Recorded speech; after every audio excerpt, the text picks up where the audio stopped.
realmente há uma diferença, grande diferença, daquela chamada igreja primitiva, aqueles primeiros discípulos de Yeshua, para o que hoje existe, né? Ou seja, o que é chamado hoje de igreja não é nem de perto nem de longe o que aconteceu lá no século I dos discípulos de Yeshua.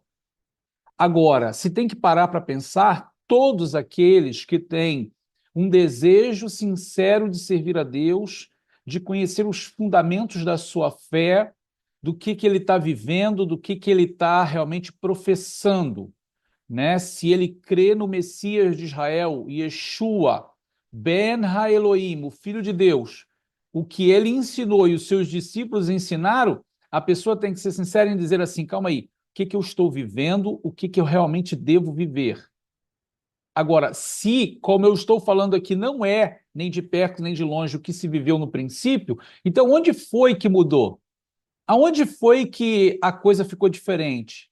Aonde foi que se tomou um rumo diferente?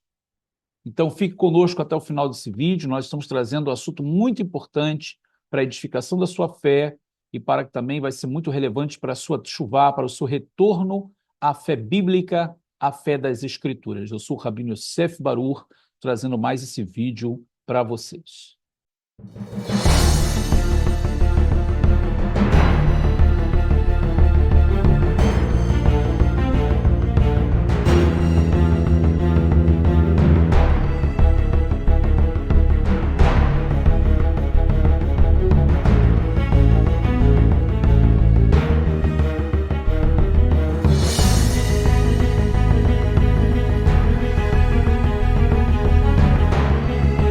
Shalom, shalom, queridos amigos, estamos de volta com mais um vídeo para vocês e hoje aqui em especial falando sobre o Concílio de Nicéia, né? Aonde tudo mudou, aonde tudo foi transformado. Agora, vamos ver aqui hoje, nesse shiur, nesse vídeo, coisas muito importantes. É muito importante que você já quero aproveitar para dizer para você que você compartilhe esse vídeo, porque aqui vamos trazer informações muito valiosas para você, informações históricas, não é informações de achismos, tá? Não é a minha opinião, não é o que eu acho, é histórica. E nós vamos direcionar aqui dentro das Escrituras o que realmente estabelece as Escrituras. Então, eu já peço você que você compartilhe esse vídeo, né? Deixe o seu like aqui, que é muito importante para a produção dos nossos vídeos. Se você aqui não é inscrito no nosso canal, se inscreva no nosso canal, né? Acione o sininho para que você possa receber as notificações. Todas essas informações que você já conhece, mas que são muito importantes nós estarmos aqui relembrando para você, porque é muito importante para o nosso canal. Temos também aqui o nosso sistema de membros, você pode se afiliar conosco e vai estar abençoando muito aqui esse ministério nosso, ou seja, essa obra que estamos realizando, que o objetivo é estar ensinando a Torá, a lei de Deus para as pessoas, com o testemunho de Yeshua, o Messias de Israel, o único Messias de Israel. Então, aqui, aproveita esse momento que nós estamos aqui conversando, já clica aqui no like, se inscreve aqui se você não é inscrito e já vai compartilhando esse vídeo, que eu tenho certeza que vai trazer muita informação valiosa para você, ok? Então vamos lá, vamos entrar aqui no nosso shiur de hoje. E como nós anunciamos, o Concílio de Nicéia, né? Onde tudo mudou. Não sei se você já ouviu sobre esse tema. Você já ouviu falar sobre o Concílio de Nicéia? Muitos daqueles que são estudiosos das Escrituras também já ouviram falar do Concílio de Jerusalém. Concílio de Jerusalém ou Conselho de Jerusalém, que está lá em Atos 15. E é uma certa covardia, eu vou dizer para vocês, porque aquele conselho de Jerusalém, lá do capítulo 15 de Atos, ele não tem nada a ver com os outros concílios que houveram. O concílio de Jerusalém foi formado pelos apóstolos, pelos servos, os talmidim de Yeshua, que eram judeus, para tratar de assuntos que envolviam a relação do judeu com a lei de Deus e a mensagem do Messias, e dos gentios com a lei de Deus e a mensagem do Messias. Não tem nada a ver com os outros concílios que houveram. Só que quando a gente vai falar agora do concílio de Nicéia, nós estamos falando do século III. Ou seja, é o ano 325 depois de Yeshua. É um tempo bem longo para se caminhar desde Yeshua, desde a obra dele no ano 30, na década de 30 do século I, para o ano 300, que já é o século III. Então, assim, quanta coisa passou, quanta coisa aconteceu.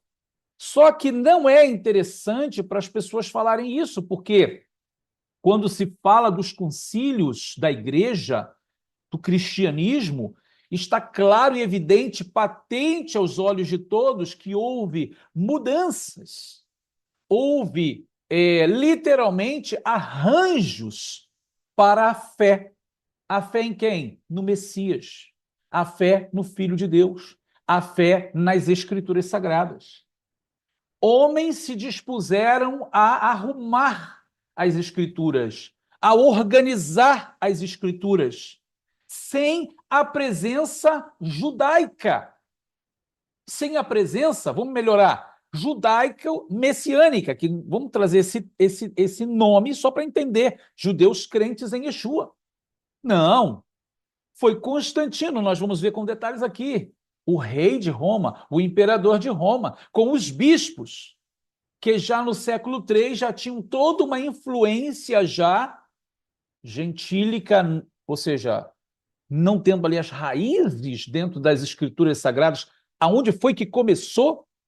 Porque aqui eu quero abrir um parênteses para vocês, que até hoje a gente recebe nos nossos comentários, nos nossos vídeos, pessoas que estão extremamente arraigadas ali, né, enraizadas num conceito em dizer que não, o judeu ele tem que viver ali o judaísmo, mas o cristão, o gentil, ele não tem que viver o judaísmo, o cristão ele tem que viver a fé no Messias. E aí a pergunta que sempre fica é, que fé? Vai viver o quê? A fé que o Papa estabeleceu? É a fé que Constantino estabeleceu? Que os pastores fundadores das igrejas estabeleceram? É essa fé. Você pergunta para esses que comentam aqui no canal, não, o que o gentio não precisa guardar a Torá. Quem foi que disse para você que não? Aí volta lá para os escritos do Novo Testamento, das cartas. Ninguém está falando isso. Ninguém fala isso. A palavra de Deus, ela é como espada de dois gumes, afiada, falando da palavra, que é a Torá, a lei, os profetas e os escritos. Nem Novo Testamento tinha escrito na época ainda. E as pessoas continuam insistindo que não. Não, só precisa viver o Novo Testamento, que nem estava escrito na época ainda. Não, mas é isso aqui que tem que viver. E é tipo assim, e as pessoas continuam insistindo na mesma, né? Porque elas não querem mudar de vida, elas querem continuar com o dogma que elas receberam, né? Elas querem continuar com a tradição dos homens que elas receberam. Então, quando a gente começa a falar sobre esse tema, incomoda. E vai incomodar, tenho certeza aí que os comentários que virão de algumas pessoas ainda vão ser esses mesmos, né? Que eu sou tendencioso, que eu não estou sendo sincero, né? Que eu estou sendo leviano, como o outro escreveu para mim. Por quê? Porque ele não quer abandonar o que ele recebeu, ele não quer deixar aquilo que ele recebeu, que é cômodo para ele, né? Não cumprir mandamentos é cômodo para as pessoas. As pessoas que estão acostumadas com não cumprir nada, né? Ela não cumpre nada, ela vive a fé dela, da cabeça dela, como ela recebeu de Roma, como ela recebeu dos papas, né? Como Martinho Lutero, da mesma forma. Então, assim, é mais cômodo para as pessoas não voltar a Jerusalém, porque voltar para Jerusalém é se comprometer. É se comprometer com a palavra de Deus. As pessoas não querem, não estão comprometidas com a palavra de Deus. Mas você que está aqui comigo, eu tenho certeza que esse shiur, para a maioria que nos acompanha, como você, vai ser de grande valia, vai ser de grande informação, pois estamos trazendo informações históricas, informações estas que estão nas bibliotecas do mundo, na internet, você pode acessar isso em qualquer lugar. O que nós estamos fazendo para vocês é fazer anotações e mostrar para vocês que há uma voz clamando nesses últimos dias, que é a voz do Ruach HaKodesh, do Espírito de Deus, que chama para voltar, para fazer teshuvá, para regressar e conhecer as coisas como elas são. E isso ninguém pode impedir. Podem falar, gritar, esbravejar, mas isso não vai surgir o seu efeito, porque a obra, quem está realizando é Deus. Tá? Então, vamos lá, vamos entrar no nosso tema, que é o Concílio de Nicéia. Né? E para falar do Concílio de Nicéia, eu quero que você veja muito bem nessa nota, que é o primeiro concílio, né, que é chamado o primeiro Concílio de Nicéia, que foi um concílio, né, de bispos cristãos reunidos na cidade de Nicéia, da Bitínia, que é hoje na atual Turquia, pelo imperador. Isso foi convocado pelo imperador romano Constantino I, em 325. Então, veja novamente, eu quero a sua atenção. Nós estamos falando do ano 325 da Era Comum, ou depois de Cristo, como preferir. Não tem nada a ver com os dias de Yeshua. Não tem nada a ver com os anos ali de Atos dos Apóstolos. Ou seja, nós estamos há 100, 200, 300 anos. São 3 séculos depois. Né? E quem são as pessoas que estão ali na frente desse movimento ou da mensagem, levando a mensagem de Yeshua, levando a mensagem da Torá, da Brit Hadashah? Já não são só mais judeus, mas muitos dos gentios que se converteram a Deus, que abandonaram a idolatria dos ídolos para se converter à fé de Israel, à fé no Messias judeu. É muito importante entender que o mundo daquele tempo não é igual ao de hoje. Hoje você vai falar de Yeshua, de Jesus para as pessoas, todo mundo sabe quem é. Vai falar de Torá, povo de Israel, a maioria sabe quem é. Naquele tempo, não. As pessoas viviam um paganismo realmente das nações. São deuses romanos, deuses babilônicos, deuses egípcios, deuses assírios, deuses nórdicos. Era um paganismo total. O único povo crente, temente a Deus, era o povo de Israel, o povo judeu. Levar a mensagem do Messias é necessário contexto. Messias de quê? Filho de que Deus? Eu falo assim, não, que o Filho de Deus veio aqui. Quem é esse Deus? Filho de que Deus é esse? Então, existia todo um contexto a ser pregado, todo um contexto a ser ensinado. E esse contexto é a Torá, o Pentateuco, é os profetas, é os escritos, ou seja, o chamado Antigo Testamento. Aquilo ali era a Bíblia, aquilo ali era a mensagem do povo judeu, a revelação divina para a humanidade. Agora o Messias chegou. Agora você tem contexto para dizer que Messias é esse. Agora você tem contexto para dizer que ele é filho de que Deus, né?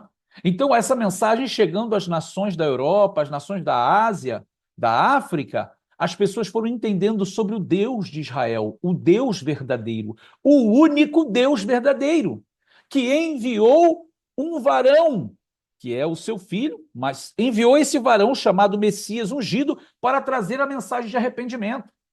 Então, existe todo um contexto que naquele tempo precisava ser pregado. Não é você chegar assim, Jesus te ama, Yeshua te ama. Quem é essa pessoa?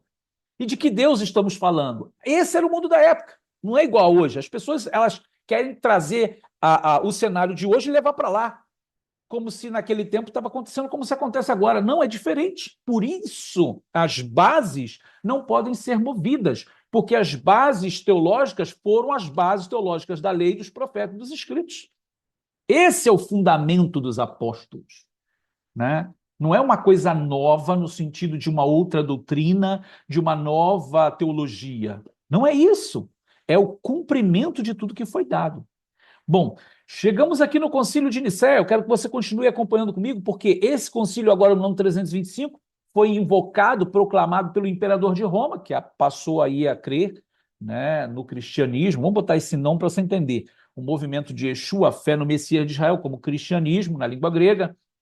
Então, agora ele vai organizar, porque estava havendo problemas no Império, principalmente dentro do campo teológico, em relação, a gente volta, qual foi o tema principal? Em relação à divindade do Messias, entre o que Ário ensinava e o que Atanásio defendia, Atanásio de Alexandria. Então, esse é o tema principal. Outras coisas foram decididas, mas esse é o tema principal. E é esse tema principal que vai trazer depois todo o paganismo que entra na fé neotestamentária. Né? Vamos aqui acompanhando aqui a história.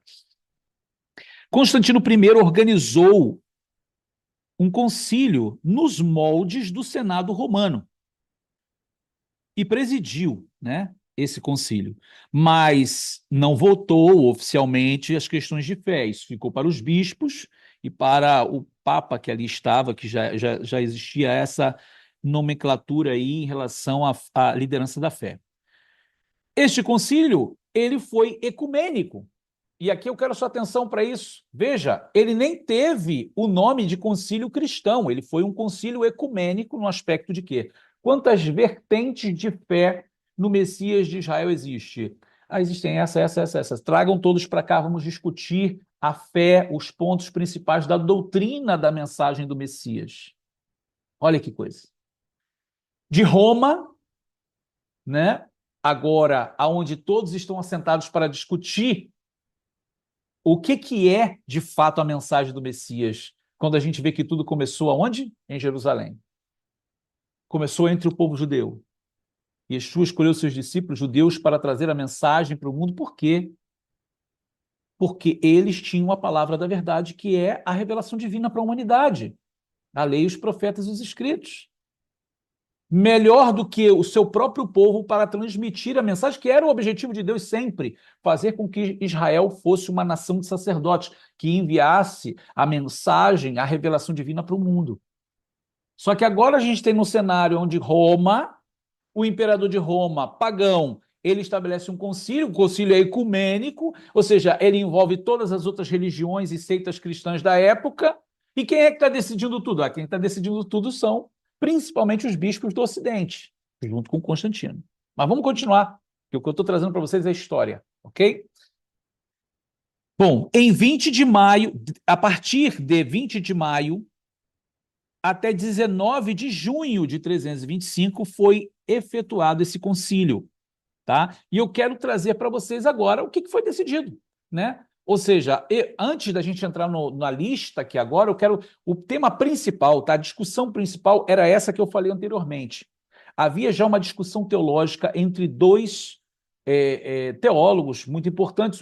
Já era considerado um bispo, o outro não era considerado um bispo, né? Quando eu falo bispo, seria o mesmo equivalente a presbítero, ou seja, um líder de comunidade daquele tempo, religiosa.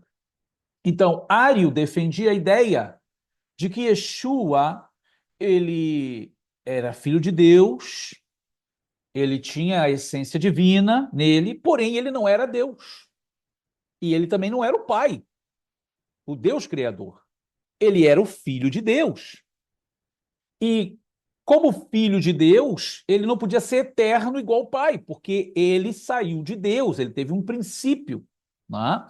Então, ele não podia ser considerado Deus ou o próprio Criador. Mas Atanásio de Alexandria defendia o quê? Não. Ele saiu de Deus, logo ele tem a essência de Deus, e se ele tem a essência de Deus, ele é Deus. Ele é tanto Deus como o Pai é Deus. Ele é consubstancial do Pai. Então, assim como o Pai é Deus, ele também é Deus, logo eles são a mesma coisa, eles são a mesma pessoa. Então, essas duas doutrinas estavam perturbando a cabeça das pessoas. Agora, o que eu vou dizer para vocês aqui é registro histórico. Do século II para trás, escute o que eu estou falando, do século II para trás, não havia esse tipo de entendimento. E o que é do século II para trás? A gente está falando do período o período de Yeshua, do ano 30. Nós estamos falando do período dos apóstolos, de Atos dos Apóstolos, que é todo o século I. Não existia esse tipo de pensamento. Esse pensamento ele começa a surgir com Orígenes de Tertuliano. Então, queridos, veja que coisa essencial para entendermos. Nós não podemos aceitar esse tipo de argumentação de que não, os padrões do cristianismo, eles vêm desde a época de Yeshua. E Yeshua ensinou isso, Jesus ensinou isso, os discípulos ensinaram isso.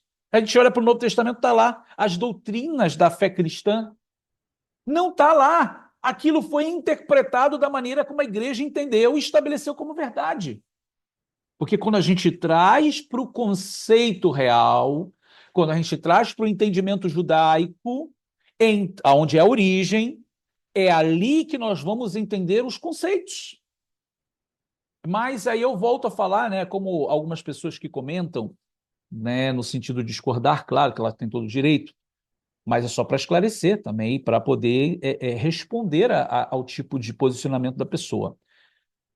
Que eu estou defendendo mais o judaísmo e Israel do que Yeshua. Não! Eu tô trazendo uma mensagem para que você volte para a origem. Você está muito arraigado, muito conectado aos padrões de Roma, aos pais da igreja, que trouxeram todas essas doutrinas e que não reflete o pensamento e a interpretação teológica do século II para trás, principalmente o século I. Isso é documentado. Tudo que se sabe do Novo Testamento em relação a doutrinário, questões doutrinárias, foi a partir do século II. Não mais dentro dos círculos judaicos, e sim dos círculos já que se aproximam de Roma. Mas e que não falar dos pais da igreja patrística, ali sobre Policarpo, sobre os que são considerados ali os primórdios ali dos pais da igreja do século II.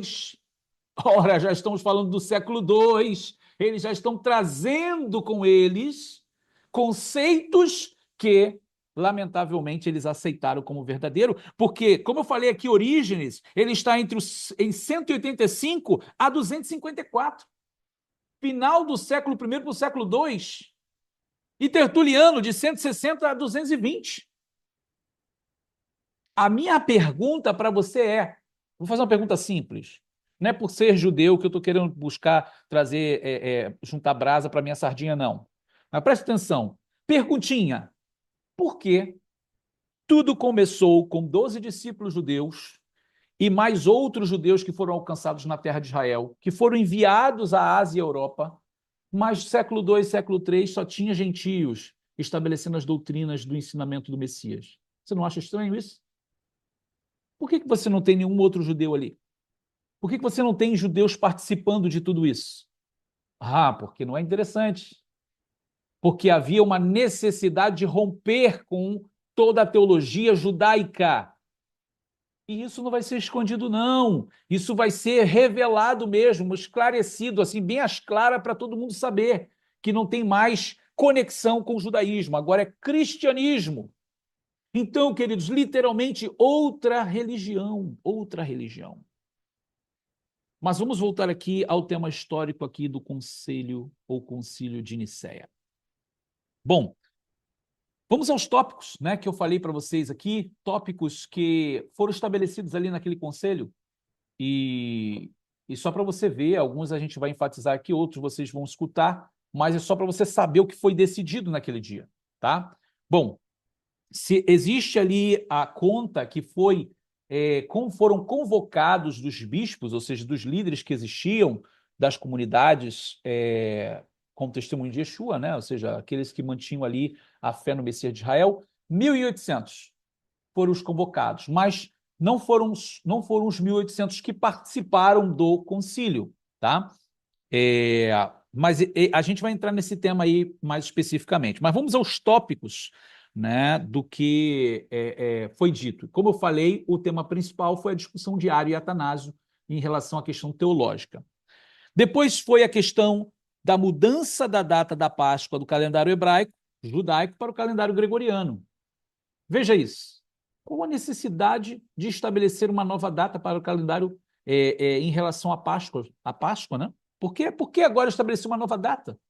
Se a data que tinha sido estabelecida era no calendário judaico, como Deus ordenou lá atrás, e como o Messias fez na mesma data que Deus ordenou, cumprindo ali, né, todo o cenário profético, o Cordeiro de Deus morrendo, né, e efetuando a Brit Hadashah, a nova aliança, por que agora tem que mudar a data do calendário hebraico? Ah, porque, novamente, eu estou dizendo para vocês, eles tinham a necessidade de desconectar o novo cristianismo, né, que eles vão estabelecer como religião, de toda a raiz judaica. Logo, então, não precisa tirar fermento, não precisa comer pão sem fermento, tudo agora é novo, tudo agora é uma fé diferente. E esse foi o segundo ponto mais importante desse debate, nesse concílio. E foi determinado o quê? Que a data teria que ser mudada, e foi mudada para o calendário gregoriano. Inclusive, o espaçamento entre Páscoa e Pentecostes também foi determinado por eles um outro momento, uma outra conta. Vamos ao terceiro, foi sobre a questão da ordenação de eunucos, né? Se eles aceitariam ou não eunucos como líderes. Depois, a proibição de ajoelhar nos domingos, como as orações de pé eram tradicionais, porém eles entendiam que ajoelhar era uma espécie de penitência e isso não seria para dias festivos.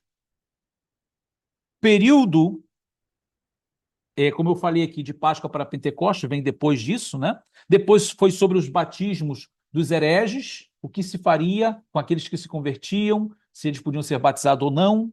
Estatuto dos prisioneiros na perseguição de Licínio, que está falando aqui daqueles que foram perseguidos naquele contexto.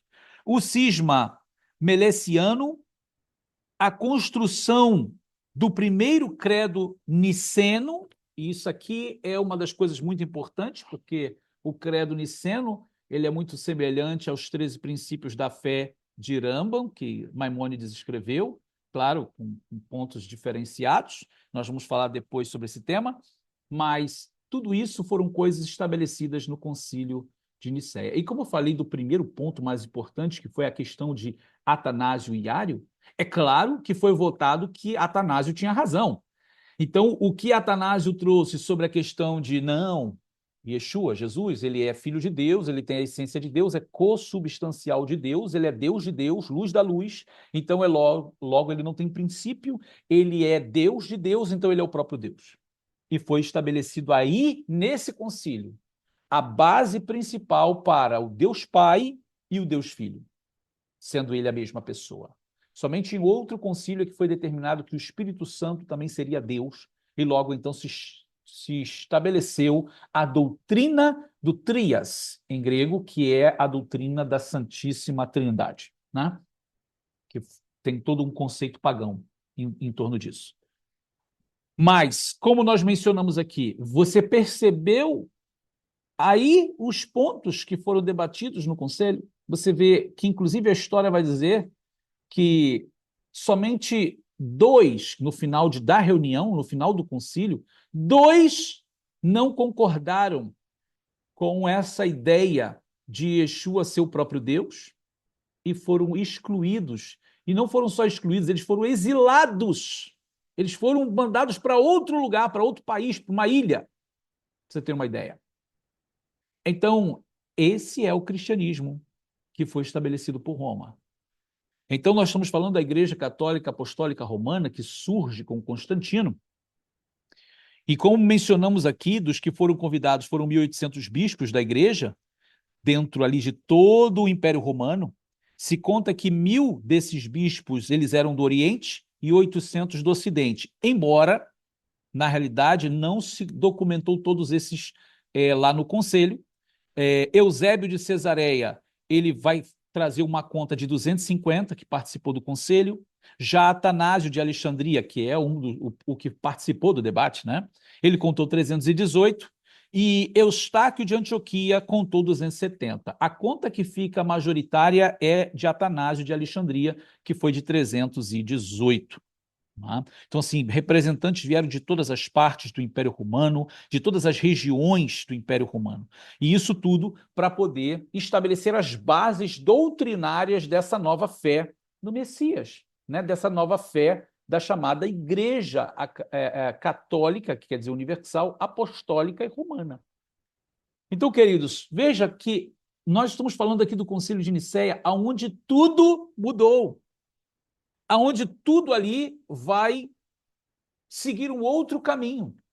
Muda a característica. Sempre no pretexto, sempre nesse pretexto de desconectar a igreja do judaísmo, de desconectar o lugar da fé Jerusalém para Roma. É sempre os pais da igreja que são os grandes teólogos que estabeleceram as grandes bases do cristianismo. Ou seja, tudo é baseado na interpretação desses homens que viveram no século II e século III, depois de Yeshua. Volta lá, Yeshua está no século I, no ano 30 do século I, seus discípulos a partir do ano 30 em diante, todo o período do século I. Nós vamos lembrar aqui que João, de Apocalipse, Yohanan, está lá já no ano de 90 a 110, por aí. Mas o ano 200 e 300 é que tudo isso se estabelece como doutrinas, como bases fundamentais da fé cristã. E por que eu estou trazendo isso para vocês? Porque a importância, mais uma vez, de salientar que nós devemos, não é precisamos somente, não, devemos voltar às raízes da fé, é voltar à palavra de Deus, voltar a Jerusalém, voltar ao povo de Israel, porque dali saiu tudo, como o nosso Mashiach Yeshua disse para a mulher samaritana, a salvação vem dos judeus. Por que isso? Porque o Messias é judeu. Porque o Messias é o Messias do povo judeu. Logo, a palavra, as bases proféticas para a vinda do Messias estão contidas aonde? Na Torá, 5 livros de Moisés, o Pentateuco, nos profetas, como você gostaria de chamar, não tem problema, maiores e menores, nos livros, nos escritos sagrados, Ketuvim, que são os livros poéticos. Ali está a base profética para a vinda do Messias. E ele veio, e ele chegou, e ele cumpriu a Torá, e ele trouxe a redenção. E agora, depois disso, vamos viver o que? Nada? Não! Ele continua ensinando a Torá, os seus discípulos continuaram ensinando a palavra viva de Deus, só que agora com o Messias. Tudo é mais elevado porque agora é com o Messias. Tudo agora é mais especial porque agora é tudo isso com o Messias.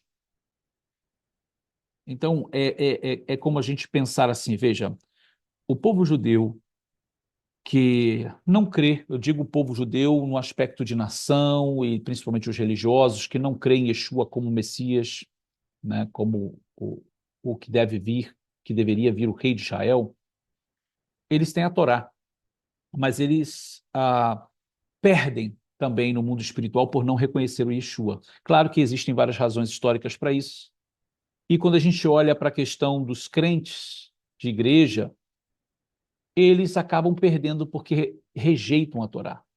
Eles sabem quem é o Messias, mas eles rejeitam a Torá.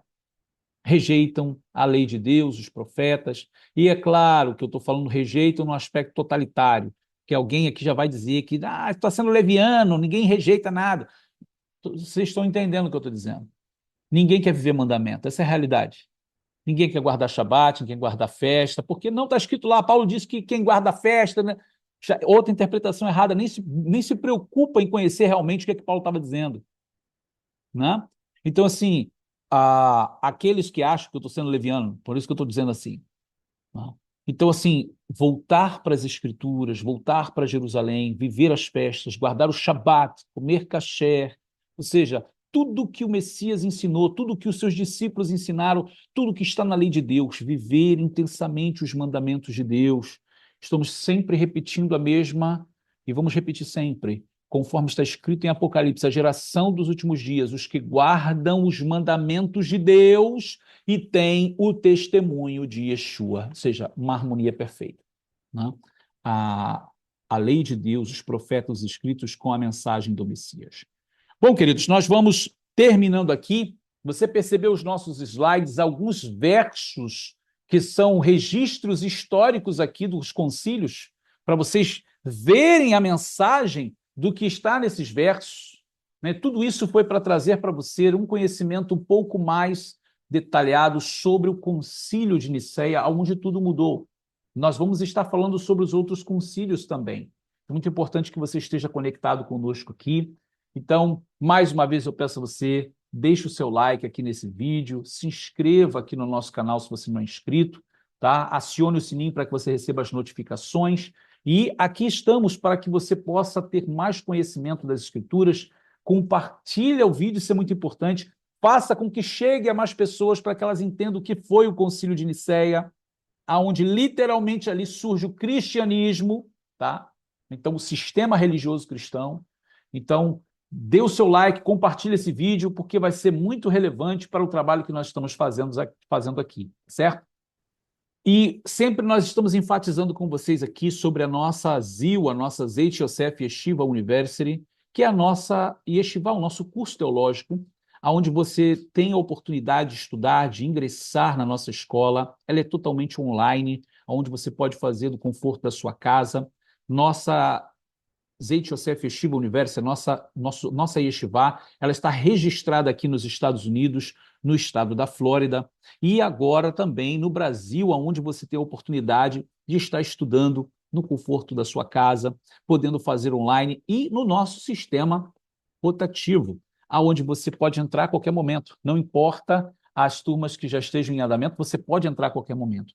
Agora, é claro que se você quer entrar, se você quer iniciar com um grupo de pessoas, todos ali no mesmo momento, nós vamos iniciar as novas turmas agora esse ano que vem, em 2025.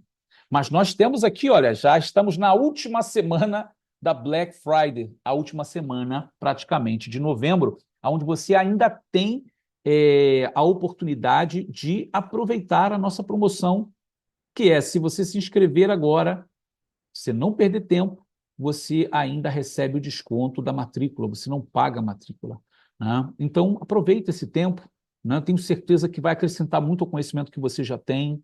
O campo de informação que nós abordamos aqui, desde Bereshit, Gênesis, até o Sefer Hitgalut, Apocalipse, é um campo vasto de informação, com informações dentro dos comentários judaicos, dos comentários dos rabinos de todos os tempos, e coisas muito importantes, coisas que talvez você não tenha visto ainda no caminhar teológico da sua vida, você vai encontrar aqui na nossa ZIL, na nossa Zeit Yosef Yeshiva University. Aqui abaixo, na descrição desse vídeo, você vai ter as informações. Entre em contato com a nossa secretaria e eu tenho certeza que você vai ser muito abençoado na nossa escola, na nossa ZIL, na nossa Zeit Yosef Yeshiva University. Aguardamos vocês. Bruhim Abaim, vocês já são muito bem-vindos à nossa escola.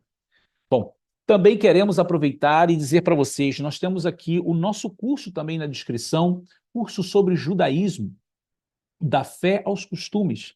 Você que tem desejo de conhecer mais detalhes sobre o povo judeu, sobre a sua fé, sobre os seus costumes, sobre a influência do povo judeu na política, na música, na arte, né, na culinária, o que o povo judeu celebra, o que o povo judeu crê, como são as vestes do povo judeu, costumes e tradições. Você tem a oportunidade, do nosso curso, ter todas essas informações que vão trazer muito conhecimento para vocês. Então, também aqui na descrição do nosso vídeo, você vai ter acesso a todas as informações e detalhes para adquirir o nosso curso. Entre em contato com a nossa secretaria, nosso curso de judaísmo, da fé aos costumes, tenho certeza que vai abençoar muito a sua vida. Bom, queridos, vamos terminando, que o Eterno vos abençoe, Shalom Uvrahá, e nos vemos no nosso próximo vídeo. Shalom, shalom.